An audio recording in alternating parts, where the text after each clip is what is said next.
Hello friends, welcome to my YouTube channel learn with engineer. Friends, आज हम लोग discuss करेंगे solution of non linear algebraic equation. इसमें basically हम लोग न्यूटन रैप्सन मेथड और गॉस सीडल मेथड का इंट्रोडक्शन देखेंगे, जो कि यूज़ होता है नॉन लीनियर इक्वेशंस को सॉल्व करने के लिए। अच्छा, इसकी ज़रूरत क्यों पड़ी? जैसे हमने अपने पीछे के लेक्चर में देखा कि जो हमें लोड फ्लो इक्वेशन मिला वो हमें मिला था नॉन लीनियर, ठीक है, क्योंकि उसमें कॉस और साइन के टर्म्स आ रहे थे, नॉन लीनियर इक्वेशन मिला था। अब हमें उसी जो हमारे लोड फ्लो इक्वेशन है उनको सॉल्व करने के लिए हमें इन दो मेथड्स की ज़रूरत पड़ती है। तो बेसिकली हम इस लेक्चर में इनका इंट्रोडक्शन देखेंगे मैथमेटिक्स के हिसाब से, ये न्यूटन रैप्सन मेथड और गॉस सीडल मेथड होते क्या चीज़ हैं। इसके लिए सबसे पहले आप सपोज करिए एक सिंपल सा एग्जांपल देखते हैं हम लोग कि नॉन लीनियर इक्वेशन का एक एग्जांपल देखते हैं। जैसे मान लीजिए ये है x e x plus ten x is equal to 0, ठीक, या फिर x log e x plus cos x plus minus sine x is equal to 0। ये दोनों ही नॉन लीनियर इक्वेशन है। अगर इन दोनों में हमें x की वैल्यू फाइंड करनी हो तो हम नॉर्मल तरीके से कैसे फाइंड कर सकते हैं? नहीं कर सकते। तो इन ऐसी ही इक्वेशंस को, ऐसी नॉन लीनियर इक्वेशंस को सॉल्व करने के लिए हमें जो ज़रूरत पड़ती है, इन दो मेथड्स की ज़रूरत पड़ती है। तो फ्रेंड्स, ये देखिएगा कि ये क्या चीज़ है। ये मान लीजिए इसको जो है x e x ten x, ठीक, इसको हम एफ एक्स लिख सकते हैं। X e x plus ten x is equal to 0, ये हम लिख सकते हैं। It is a function of x. ये जो इक्वेशन है ये फंक्शन ऑफ एक्स है, ठीक है, ठीक। तो अब अच्छा, एक चीज़ और देखिएगा कि हमें जो न्यूटन रैप्सन मेथड और गॉस सीडल मेथड है ये हमारे सेकेंडरी स्टेज के मेथड है। इसका क्या मतलब हुआ? इसका मतलब ये हुआ कि अगर हमें इस इक्वेशन को सॉल्व करनी, इसमें x की वैल्यू में फाइंड करनी, तो इसके लिए हमें एक इनिशियल वैल्यू की ज़रूरत होती है, इनिशियल सोल्यूशन की ज़रूरत होती है। जैसे कह दिया जाए x is equal to 1.5 something this, ठीक है। अगर ये इक्वेशन की ज़रूरत होती है, मतलब ये इनिशियल सोल्यूशन की ज़रूरत होती है। इनिशियल सोल्यूशन का मतलब क्या हुआ कि एक अप्रॉक्सीमेट सोल्यूशन दिया जाता है। ये हमारे सेकेंडरी स्टेज के मेथड कहलाते हैं। अब हम ये कहेंगे कि हमें ये सोल्यूशन कहाँ से मिलेगा, क्वेश्चन ये उठता है। तो इसके लिए हमने मैथमेटिक्स में पढ़ा हुआ है, न्यूमेरिकल एनालिसिस में पढ़ा हुआ है कि प्राइमरी स्टेज के मेथड होते हैं, जैसे कि बाइसेक्शन मेथड या रेगुलर फॉल्सी मेथड। इससे हमारे ये प्राइमरी स्टेज का जो सोल्यूशन मिलता है वो मिलता है। अब न्यूटन रैप्सन मेथड और गॉस सीडल मेथड जो करता है इसको और एक्यूरेट करता है, इसको और एक्यूरेट करता है। तो ठीक है, ये है कि हमें इन दोनों मेथड्स में क्या चाहिए होगा, एक इनिशियल गेस चाहिए होगा, इनिशियल गेस या इनिशियल सोल्यूशन, जो कि अप्रॉक्सीमेटली जो हमारा एक्चुअल सोल्यूशन है उसके लगभग क्लोजर होना चाहिए। जितना अच्छा क्लोजर होगा उतना ही जल्दी हमारा आंसर आएगा, ठीक है। तो सपोज करिएगा ये हमारी x की वैल्यू है, ये x 0 है, सपोज करिएगा, ठीक। अब हमें इसको और एक्यूरेट बनाना है, इसको और एक्यूरेट बनाना है। तो मान लीजिए x is equal to x 0 plus delta x। x 0 हमारा दिया हुआ है पहले से ही, और डेल्टा x हम मान लेते हैं कि अगर इसमें हम और जोड़ देते हैं तो हमारा ये एक्यूरेसी की तरफ और बढ़ता है, ठीक है। तो यही चीज़ हमें करनी है। तो हमारा टारगेट क्या है? अगर x को हम यहाँ पे fx ऐसे लिख दें, fx, तो पहले ये देखिएगा कि अब हमारा टारगेट क्या होता है कि इस डेल्टा x को हमें फाइंड करना होता है, डेल्टा x को हमें फाइंड करना होता है। तो इसी दोनों को, इन्हीं को फाइंड करने के लिए इन दो मेथड्स का इस्तेमाल करते हैं। तो अब हम लोग चलते हैं न्यूटन रैप्सन मेथड की तरफ। न्यूटन रैप्सन मेथड कैसे होता है? सपोज करिएगा कि एक हमारा fx है, ठीक है, इज इक्वल टू 0 है। कोई फंक्शन है जो कि 0 के बराबर, मान लीजिए जैसे अभी हम लिखा था x e x plus cos x, जो भी लिखा था, इज इक्वल टू 0, ठीक। और इसका इनिशियल सोल्यूशन क्या है? x 0, initial solution is equal to x 0 है, ठीक। तो अब हमें डेल्टा x की वैल्यू फाइंड करनी है, तो हम यहाँ पे x को रखेंगे, x is equal to put x is equal to x 0 plus delta x, ठीक है। ये भी हमने कहा न्यूटन रेफसन मेथड में क्या करेंगे हम लोग, न्यूटन रेफसन मेथड यहाँ से चालू होता है, न्यूटन रेफसन मेथड, ठीक है।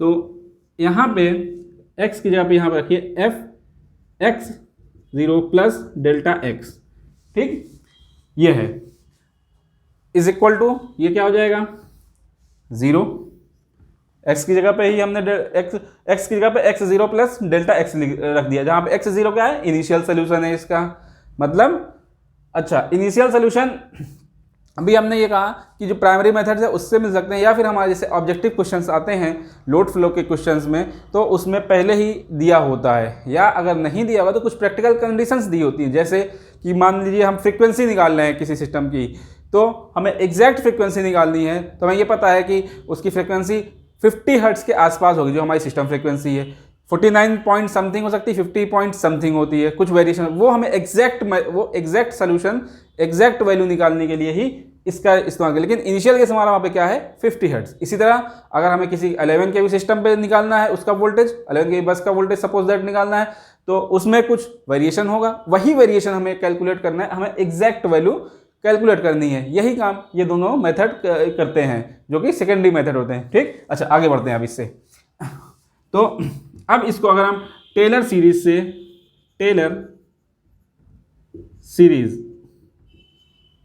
अगर इस पर हम अप्लाई करते हैं, टेलर सीरीज एक्सपेंशन इसके लिए अप्लाई करेंगे तो क्या होगा, f(x) 0 plus delta x is equal to f(x0), ठीक है, f(x0) plus delta x upon factorial 1 into f dash x0, फिर डेल्टा x की power 2 upon factorial 2 f double dash x0, f dash x0 f double dash x0 ये क्या है, first derivative of f(x0), ये क्या है f double dash x0 second derivative of f(x0), ठीक। इसी तरीके से डेल्टा x का cube upon factorial 3 f triple dash x0, ठीक, ये आ गया is equal to 0, is equal to 0 है, इज इक्वल टू 0, ठीक। अब यहाँ पे एक प्रॉब्लम और अराइज होती है, क्या, हमें वैल्यू किसकी कैलकुलेट करनी थी, टारगेट हमारा क्या था, डेल्टा x की वैल्यू।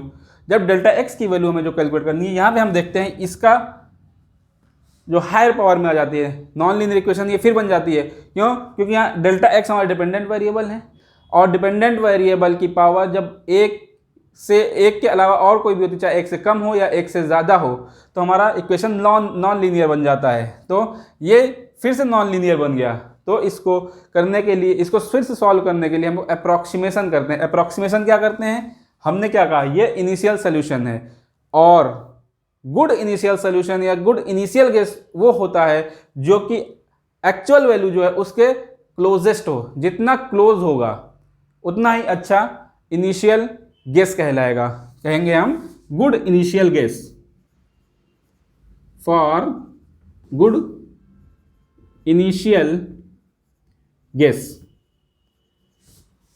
और सॉल्यूशन क्या होगा, delta x is equal to approximately is equal to 0, means जो हमारा डिफरेंस है एक्चुअल वैल्यू में और जो हमारा सोल्यूशन लिया है हमने इनिशियल, वो बहुत ही कम होगा, मीन्स दोनों आपस में बहुत ही नज़दीक होंगे, तो उस वक्त हमारा डेल्टा x इज अप्रॉक्सीमेटली 0 होगा। और क्या होगा, x इज अप्रॉक्सीमेटली, या यूं कह लीजिए, हम जो पहली बात कर रहे हैं कि x is approximately is equal to x0, ठीक, कि जो हमारा इनिशियल गेस है वो हमारी एक्चुअल जो हमारा है वैल्यू उसके नज़दीक होगा, उसके करीब होगा। तो इसका क्या मतलब हुआ, डेल्टा x जो डिफरेंस है हमारा वो इज अप्रॉक्सीमेटली 0। अब इस डेल्टा x को इज अप्रॉक्सीमेटली 0 है, तो हम इसे 0 कहाँ पर रखेंगे, हायर ऑर्डर के, हायर टर्म्स में, हायर डिग्री जहाँ पे है, means x square, delta x square, delta x cube, इन जगहों पे इसकी वैल्यू रखेंगे। ठीक, तो इसे अप्रॉक्सीमेट करेंगे तो क्या आएगा हमारे पास, f x 0 plus delta x f dash x 0, बाकी के टर्म्स हमने 0 कर दिए। ठीक, इज इक्वल टू 0। मीन्स हमने क्या किया, इसमें डेल्टा एक्स को बहुत ही छोटा माना। क्यों? क्योंकि हमने कहा गुड इनिशियल गेस के लिए, ये स्टेटमेंट बहुत ही काम की चीज़ है। गुड इनिशियल गेस में की कंडीशन में क्या होगा, डेल्टा एक्स बहुत छोटा होगा और जो हमारा इनिशियल गेस है वो हमारे एक्चुअल वैल्यू के बहुत नज़दीक होगा। ठीक है, तो हमने उस कंडीशन में क्या किया, अप्रॉक्सीमेट किया इस ऊपर वाले इक्वेशन को। उसमें क्या किया, जो हायर ऑर्डर के टर्म्स है हमारे, उनको हमने निगलेक्ट कर दिया, उनको हमने 0 कर दिया। ठीक, तो अब कंडीशन डेल्टा एक्स की वैल्यू हम यहाँ से फाइंड करते हैं। Delta x is equal to minus f x 0 upon f double dash x 0, मतलब f x 0 upon minus f derivative of f x 0। ठीक, ये हमारा आ गया डेल्टा एक्स। अब ये वैल्यू हम रखते हैं यहाँ पे।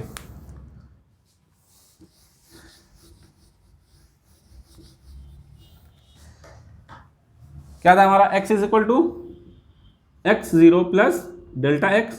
तो डेल्टा एक्स की वैल्यू यहां से रखिएगा, x is equal to x 0 minus f x 0 upon f dash x 0।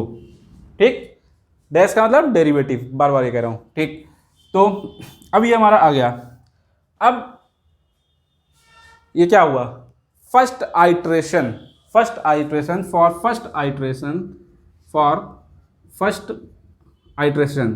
Means इसका क्या हुआ, आइट्रेशन का मतलब क्या हुआ,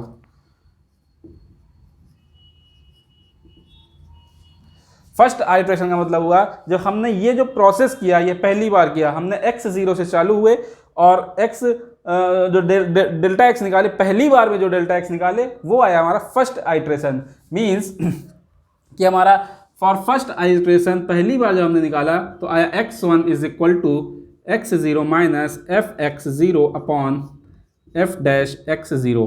ठीक, फॉर फर्स्ट आइट्रेशन।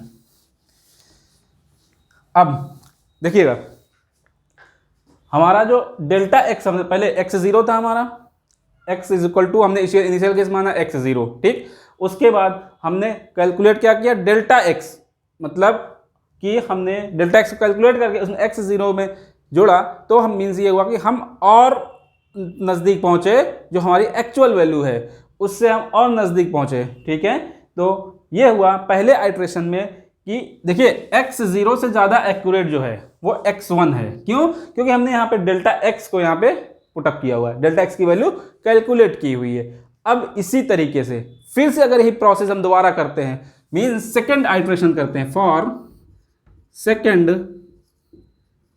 आइट्रेशन, इसमें क्या होगा कि अब जहां पे हमने x 0 माना हुआ था वहां पे अब हम मानेंगे x1, और जहां पे x1 था वहां पे हमारा हो जाएगा x2। मीन्स यही प्रक्रिया पूरी फिर से करेंगे, x 0 अब तब्दील हो जा रहा है x1 में। क्यों? क्योंकि हमने और एक्यूरेट सोल्यूशन हमें मिल गया पहले आइट्रेशन में, जो हमारा इनिशियल केस था उससे ज़्यादा एक्यूरेट हमें x1 मिल गया। अब इससे और ज़्यादा एक्यूरेट चाहते हैं हम, इसी को हम कहते हैं आइट्रेशन, बार बार करना। ठीक है, तो सेकेंड आइट्रेशन के लिए क्या हो जाएगा, x2 is equal to x1 minus f x1 upon f dash x1। ठीक है, यही आ जाएगा। ये हमारा सेकेंड आइट्रेशन के लिए हो गया। अगर इसी तरीके से हम n+1 आइट्रेशन लेते हैं, अब जनरलाइज फॉर्म देखते हैं, फॉर n+1 आइट्रेशन, इसमें ये देखिएगा कि x 0 से ज़्यादा एक्यूरेट है x1 और x1 से ज़्यादा एक्यूरेट है x2, x1 ज़्यादा एक्यूरेट है x2, क्योंकि हम दोबारा से फिर से हमने वही प्रक्रिया की, डेल्टा x को फिर से फाइंड किया और हमने उसमें जोड़ दिया।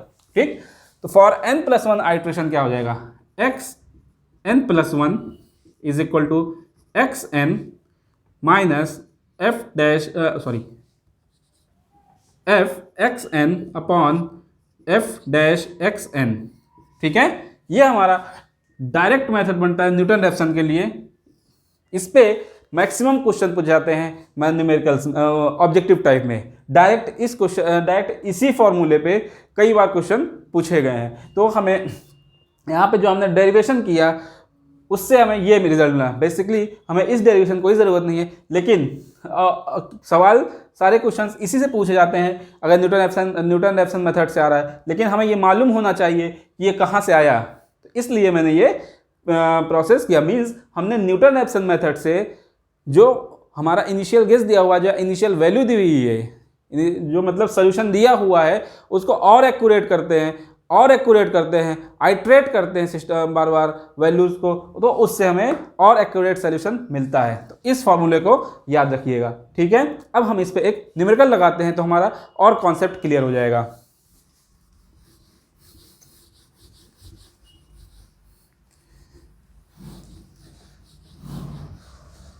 मान लीजिए हमारा है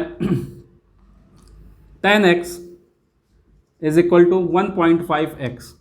ठीक है, ये क्वेश्चन है और इसका जो इनिशियल दिया हुआ है 1.5, इनिशियल सोल्यूशन जो दिया हुआ है x0 is equal to 1.5। Initial मतलब समझ रहे हैं कि जो गेस किया गया कि हमारा जो गेस किया गया या प्राइमरी मेथड से कैलकुलेट किया गया, प्रैक्टिकल कंडीशन से मिला हमें, वो हमें मिला है कि x0 जो इसका इनिशियल गेस है, इनिशियल सोल्यूशन है, वो 1.5 के है। मीन्स इसका जो एक्चुअल सोल्यूशन होगा 1.5 के आसपास होगा। हम ऐसा भी कोई भी इनिशियल सोल्यूशन नहीं लेंगे, कोई भी ऐसा नहीं उठा लेंगे कि हमारा जो एक्चुअल है उससे काफ़ी ज़्यादा डेविएशन हो। तो इसको इनिशियल सोल्यूशन जो हमारा लेने के लिए ये चीज़ हमें खास ध्यान रखते हैं कि हमारा गुड इनिशियल सोल्यूशन चाहिए, तो हमारा जल्दी से जल्दी कम आइट्रेशन में ही हमें रिजल्ट मिल जाता है। वो हम आगे देखते हैं अभी। ठीक है, अब हमें x की वैल्यू फाइंड करनी है यहाँ पे, और x0 1.5 दिया हुआ है। अब यहाँ पे क्या होगा, fx क्या हुआ यहाँ पे, fx is equal to tan x minus 1.5x is equal to 0। अगर 1.5x को उधर ले जाते हैं तो 0 बन जाता है। ऐसे tan x minus 1.5x is equal to 0। ठीक, इसी को हमने फंक्शन के फॉर्म में लिख दिया, fx is equal to tan x minus 1.5x is equal to 0।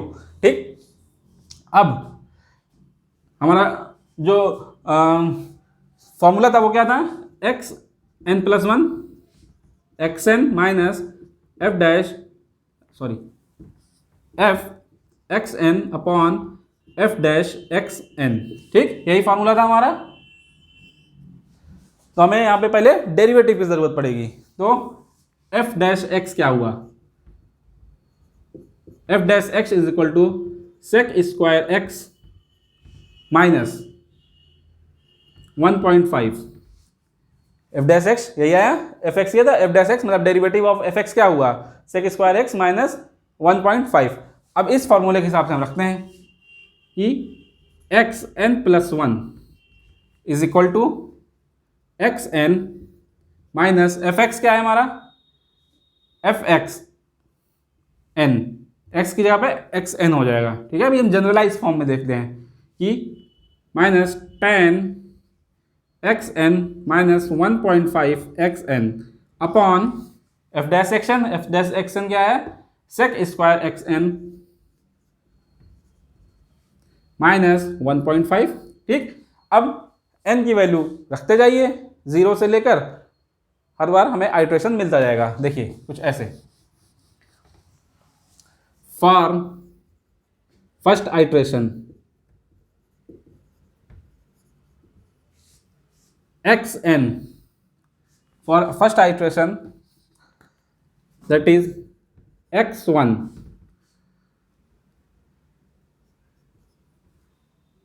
n is equal to 0।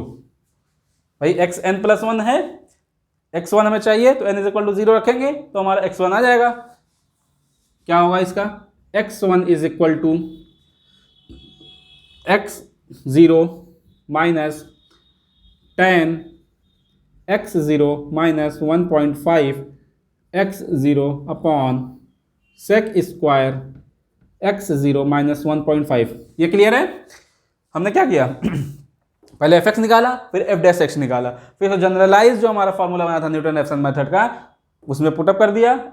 उसके बाद फर्स्ट आइटरेशन में कैलकुलेट किया करने के लिए हमें n इज इक्वल टू 0 रखना पड़ा, वो हमने रख दिया यहाँ पे x is equal to x0, n is equal to 0 means x0। अब x0 की वैल्यू हमें यहाँ पे दी हुई है 1.5, x0 1.5, ठीक, माइनस 10 1.5 माइनस 1.5 इंटू x0, यहाँ भी 1.5 ही है, अपॉन सेक स्क्वायर 1.5 माइनस 1.5। ठीक है, तो इसको जब हम सॉल्व करेंगे तो हमें यहाँ पे ध्यान दीजिएगा 1.5 जो दिया हुआ है, ये 1.5 क्या है, रेडियन है। क्या है? रेडियन है। जब डिग्री वगैरह कुछ नहीं दिया होता है तो हमारा रेडियन होता है। बेसिकली जो हमारे डेरिवेटिव के सारे फार्मूला आते हैं डेरिवेशन या इंटीग्रेशन के, उसमें सारे के सारे रेडियन में वो वैलिड होते हैं। तो यहाँ पे ये कैलकुलेशन में ध्यान रखिएगा, ये रेडियन में है, डिग्री में नहीं। ठीक, तो इसको जब सॉल्व करेंगे हम लोग तो ये आएगा हमारा 1.44 के लगभग। ठीक, इसी तरीके से जब हम x2 कैलकुलेट करेंगे फॉर सेकेंड आइट्रेशन, और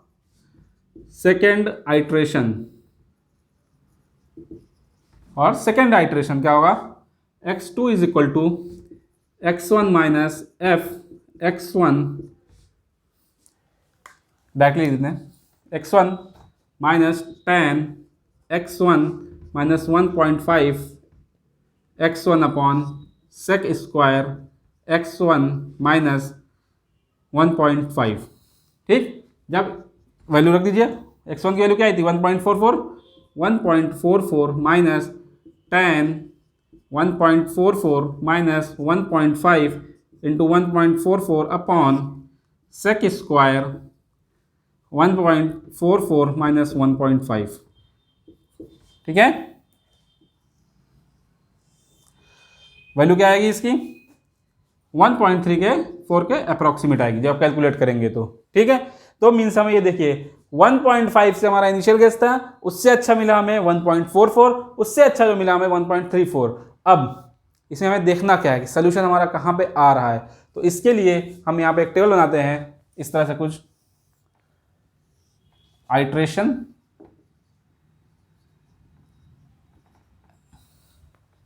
n और यहाँ पे xn।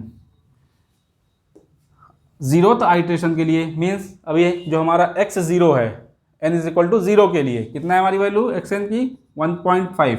ऐसे कह लीजिए x1 is equal to 1.5, x0 sorry x0 है ये 1.5। इसी तरीके से फर्स्ट आइट्रेशन में क्या मिला हमें, n इज इक्वल टू 1 रखने पे 1.44, x1 is equal to 1.44। Second iteration में क्या मिला हमें 1.34 x2।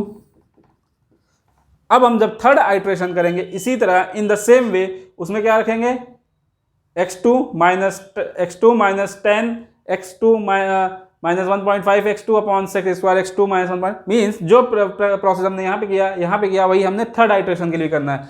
थर्ड आइट्रेशन जब हम करेंगे तो हमें मिलेगा ये x3 इज इक्वल टू 1.33 के समथिंग मिलेगा. ठीक है.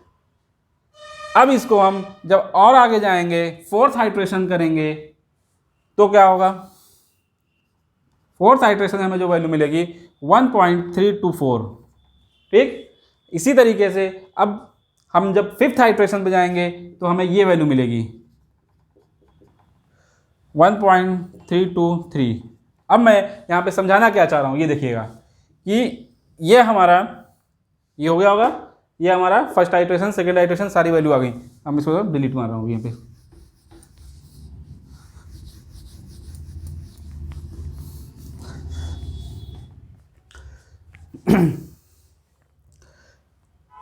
न्यूमेरिकल क्वेश्चन जो हमारे ऑब्जेक्टिव क्वेश्चंस होते हैं उनमें बेसिकली यहीं पे कह दिया था कि भाई फर्स्ट आइट्रेशन के बाद वैल्यू क्या मिलेगी वो ये आ गई, या पूछ लिया सेकेंड आइट्रेशन के बाद वैल्यू क्या मिलेगी वो यहाँ पे आ गया. कहीं कहीं भी ये पूछा जाता है कि अप टू कितने डेसिमल पॉइंट तक, मतलब 2 डेसिमल पॉइंट तक हमें वैल्यू चाहिए। इसकी सोल्यूशन क्या है, तब हम इस टेबल को देखेंगे। 3 डेसिमल पॉइंट पे क्या सोल्यूशन है वो देखेंगे। अच्छा, यहाँ पे देखिएगा इसमें कि 2 डेसिमल पॉइंट तक हमारा कहीं भी जो आंसर आ रहा है वो सेम नहीं हो रहा है। ये यहाँ से x3 से x4 तक, यहाँ पे देखिएगा जो ये वाली वैल्यू है फोर्थ आइट्रेशन और फिफ्थ आइट्रेशन में, इन दोनों को देखिएगा।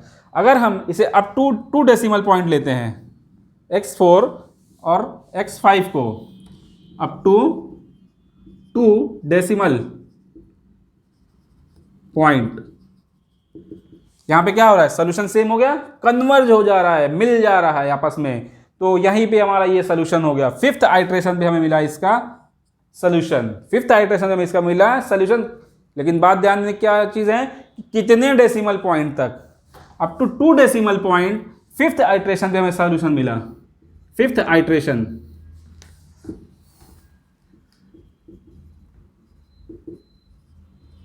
ठीक है, 2 डेसिमल 1.324 और 1.32 एंड 1.32 ये वाला। अभी हम 3 डेसिमल पॉइंट की बात नहीं करें। अगर 3 डेसिमल पॉइंट की बात करेंगे, अगर हमें सोल्यूशन 3 डेसिमल पॉइंट तक चाहिए तो हमें अभी तक सोल्यूशन नहीं मिला है, क्योंकि दोनों रिजल्ट आपस में कन्वर्ज नहीं हुए हैं। ठीक, तो अगर 3 डेसिमल पॉइंट चाहिए हमें, फिर से हमें आइट्रेशन को बढ़ाना पड़ेगा, दोबारा से करेंगे। इसी तरह सपोज करिए हम ऐसी वैल्यू निकालते जा रहे हैं और मान लीजिए 11th पे हमें मिला x11 इज इक्वल टू 1.32, मान लीजिए कि 1.4, ठीक। और 12th पे आइट्रेशन पे मिला x12 इज इक्वल टू 1.3213 मान लीजिए, ठीक। तो अब हम यहाँ पे देखते हैं कि ये 3 डेसिमल पॉइंट तक, इस 3 डेसिमल पॉइंट तक जो हमें वैल्यू मिल रही है, ये हमारी 11 और 12th आइट्रेशन मिल रही है। Means up to 3 decimal point अगर हमें सोल्यूशन चाहिए, अप टू 3 डेसिमल पॉइंट अगर हमें सोल्यूशन चाहिए तो हमें कहाँ पे मिल रहा है, 12th आइट्रेशन में मिल रहा है। कहाँ मिल रहा है, 12th आइट्रेशन पे। तो हमें क्या इस टेबल से हमने क्या देखा, हमने ये देखा कि हमें जितना एक्यूरेट सोल्यूशन चाहिए उतने ही ज़्यादा आइट्रेशन हमें बढ़ाने होंगे, उतने ही ज़्यादा बार हमें सोल्यूशन निकालना होगा, उतनी ही ज़्यादा बार हमें पुनरावृत्ति उसकी करनी होगी। ठीक है, तो फिफ्थ आइट्रेशन पे हमें 2 डेसिमल पॉइंट तक सोल्यूशन मिला है। अगर क्वेश्चन में कहा अप टू 2 डेसिमल पॉइंट किस आइट्रेशन पे है, तो फिफ्थ आइट्रेशन पे क्या वैल्यू है, तो 1.32 है। अगर अप टू 3 डेसिमल पॉइंट पे सोल्यूशन मांगा जा रहा है तो क्या वैल्यू है, 1.321 वैल्यू है। और किस आइट्रेशन पे है, 12th आइट्रेशन पे है। तो इसको अगर हम यहां पे लिखते हैं, फॉर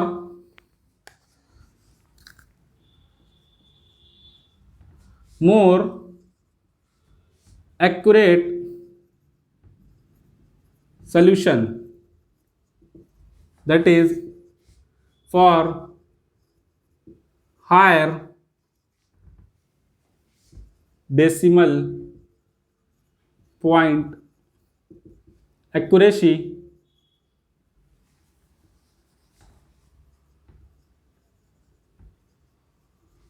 क्या चाहिए होगा हमें, लार्ज नंबर ऑफ आइट्रेशन या मोर number of iteration, more number of iterations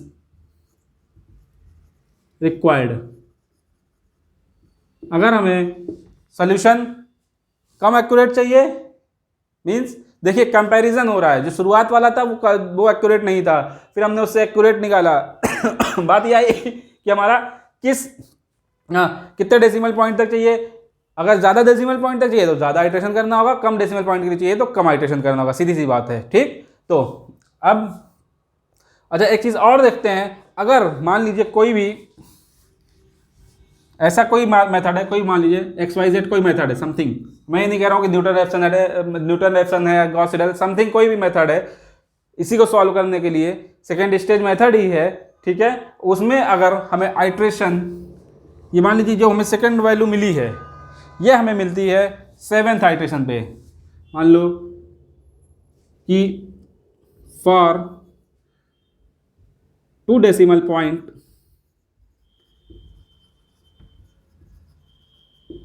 if some other method finds the solution after 8th iteration। तो क्या होगा ये, यहाँ पे एक टर्म आता है फास्ट कन्वर्जेंस और स्लो कन्वर्जेंस का, वो यहाँ पे क्लियर होगा। न्यूटन रेफसन मेथड में हमें जो 5th आइट्रेशन पे हमें जो वैल्यू मिल गई सेकंड डेसिमल पॉइंट तक, अगर हम XYZ कोई मेथड है अगर उसमें 8th आइट्रेशन में मिल रही है और यहाँ पे हमें 5th आइट्रेशन पे मिली 5th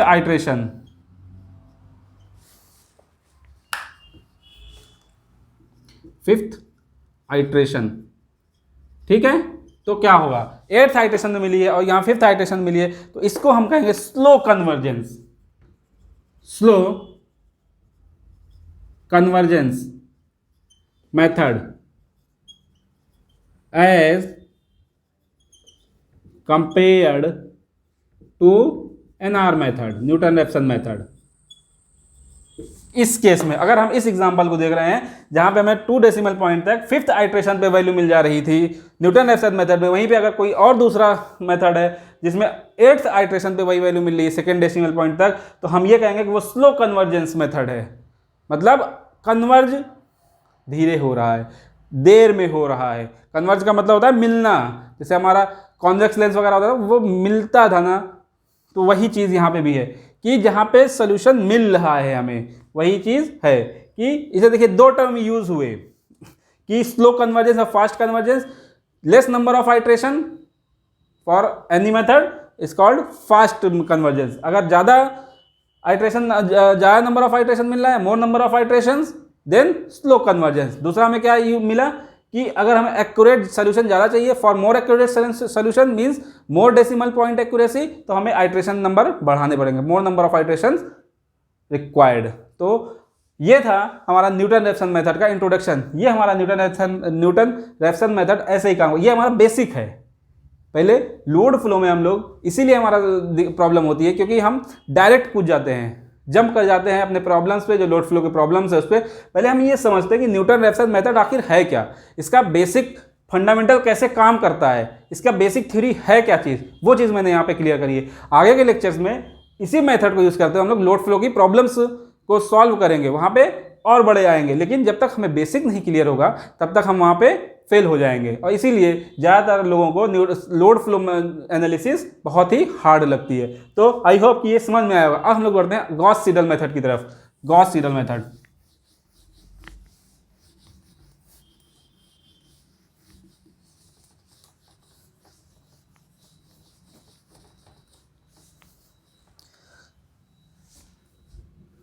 गॉस सीडल मेथड, इसमें क्या होता है कि x की वैल्यू जो फंक्शन हम लिखते हैं x के टर्म में ही लिखते हैं। मान लीजिए जैसे भी हमने पिछला एग्जाम्पल था हमारा tan 1.5x, यही था, नहीं ये था tan x is equal to 1.5x, और इनिशियल सोल्यूशन क्या दिया हुआ था x0 इज इक्वल टू 1.5। यहाँ भी इनिशियल सोल्यूशन की जरूरत होगी क्योंकि ये सेकेंडरी मेथड है, ये भी है, तो इसलिए सेकेंडरी स्टेज मेथड है, इसलिए यहाँ भी इनिशियल गेस की जरूरत होगी।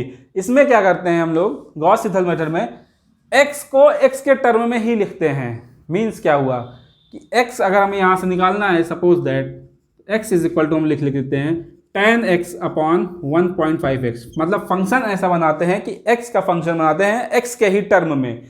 तो अब यहाँ पे हम आइट्रेशन लगाते हैं। अच्छा, हम इसको ऐसे भी लिख सकते हैं x is equal to tan inverse 1.5x, ये भी लिख सकते हैं। कई मेथड हो सकते हैं, कई सारे अप्रोच हो सकते हैं। हमें इसमें होता क्या है, बेसिक चीज़ क्या है कि x को x के टर्म में ही लिखेंगे, मतलब x जो फंक्शन है हमारा, x जो फंक्शन x का है उस फंक्शन को x के टर्म में ही लिखेंगे। x की वैल्यू जो फाइंड करनी है उसी टर्म में लिखेंगे। अब हम ये देखते हैं किससे हमारी कैलकुलेशन आसान होती है, उसी को हम लोग यूज़ कर लेते हैं। यहीं पे जैसे इसको देखिए कि for first iteration, for first iteration x1 is equal to tan x0 upon 1.5 जो भी आएगा। इसी तरीके से x2 is equal to tan x1 upon 1.5। इसी तरह x3 is equal to iteration third tan x2 upon 1.5। In the same way xn plus 1 is equal to tan xn upon 1.5। तो इस तरीके से हमारा सोल्यूशन निकलेगा कि गॉस सीडल मेथड क्या हुआ कि हमने x को जो लिखा है, जो x के लिए इक्वेशन बनाया वो x के टर्म में ही बनाया। अब इसी तरीके से इसको भी लिख सकते हैं, x1 is equal to tan inverse 1.5 x0, xn plus 1 is equal to tan inverse 1.5 xn। ये दोनों ही जो इक्वेशंस हैं वैलिड हैं। अब हमें यही देखना है कि किससे हमारी सोल्यूशन आसान हो रही है, वही हम यूज़ करेंगे। उसी इक्वेशन को उसी फॉर्म में लाके हम यूज़ करेंगे, मतलब x को फाइंड करेंगे x के ही टर्म में। इनिशियल गेस वैल्यू जो है उसको रखते जाएंगे और आगे बढ़ते जाएंगे। यहाँ भी वही होगा कि कितने आइट्रेशन के बाद हमारी वैल्यू कन्वर्ज हो जा रही है। Second up to 2 decimal point है, अप टू 3 डेसिमल पॉइंट। अच्छा, हमने यहाँ भी पे एक ही वो लिया हुआ है, वेरिएबल लिया हुआ है। तो अगर हम यहाँ पे 2 वेरिएबल या 3 वेरिएबल होता है तो कैसे होता है? मान लीजिए कि हमारे पास है x1 cos x2 minus x2 sin x1 is equal to 0। ठीक, और अब देखिएगा यहाँ पे 2 वेरिएबल हैं, तो हमें इसे सॉल्व करने के लिए कितने इक्वेशन चाहिए होंगे? मैथमेटिक्स, सिंपल मैथमेटिक्स कहती है जितने वेरिएबल अननोन उतने ही इक्वेशन चाहिए होंगे। इसी तरीके से मान लीजिए दूसरा इक्वेशन जो हमारा है वो है x2 cos x1 minus x1 sin x2, suppose that इस द इक्वेशन है। और x1 0 और x2 0 हमारा दिया हुआ है, कुछ हमारा दिया हुआ है, x1 0 और x2 0 की वैल्यू दी हुई है। वही चीज़ करेंगे यहाँ भी कि पहले एक इक्वेशन से हम निकालेंगे x1 को x2 के फॉर्म में, x1 को निकालेंगे पहले एक इक्वेशन में, x2 sin x1 upon cos x2। देखिए यहाँ पे x2 भी है और आपका x1 भी है। x1 यहाँ पे हम कैलकुलेट कर रहे हैं, ठीक है, पहला वेरिएबल। इसी तरीके से यहाँ पे x2 अगर लेंगे हम लोग तो इस तरह लेंगे x1 sin x2 upon cos x1। यहाँ भी अब यही चीज़ हुआ, दोनों वेरिएबल हमने ले लिए, दोनों वेरिएबल को हमें फाइंड करना है, देखना हमें ये कैलकुलेशन किस तरह आसान हो रही है। इसको हम तो इस तरह भी तो लिख सकते हैं कि x2 is equal to sine inverse x2 upon x1 cos x1, ये भी लिख सकते हैं। चाहे ये इक्वेशन यूज़ कर लीजिए x2 के लिए, चाहे ये इक्वेशन यूज़ कर लीजिए, देखने में ये आसान लग रहा है इसलिए इसको यूज़ कर लीजिए। इसमें वही होगा कि आइट्रेशन जब आएगा, फर्स्ट आइट्रेशन में क्या आएगा? फर्स्ट आइट्रेशन में x1 0 is equal to x2 0 sine x1 0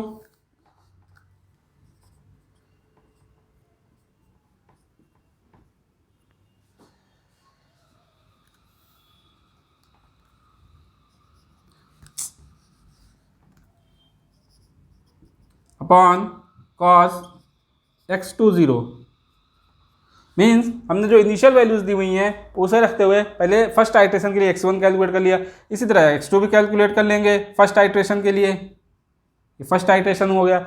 इसी तरह x2 भी कैलकुलेट कर लेंगे फर्स्ट आइट्रेशन। मान लीजिए ये हो गया x1 0, इसी तरीके से हम इसको भी कैलकुलेट कर लेंगे, ठीक है।